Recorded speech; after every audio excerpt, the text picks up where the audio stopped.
পাটের শক্তি বাংলাদেশের মুক্তি। যখনই আমরা এটাকে লাইফস্টাইলের অংশ মনে করব, তখন মনে করব পাটের শক্তিতেই বাংলাদেশের মুক্তি। পাটের শক্তি বাংলাদেশের মুক্তি।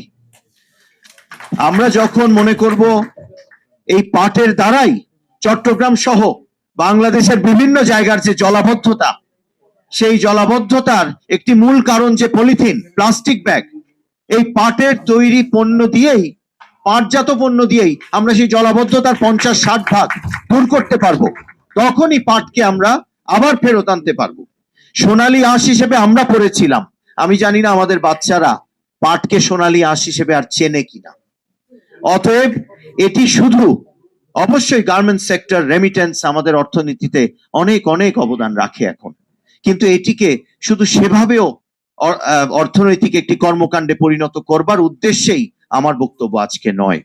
আমার বক্তব্য সত্যিকার অর্থেই আমাদের মননে, আমাদের চিন্তায়, আমাদের ধ্যানে, আমাদের সত্তায়, জাতিগত সত্তায় আমরা পাটকে ধারণ করতে চাই।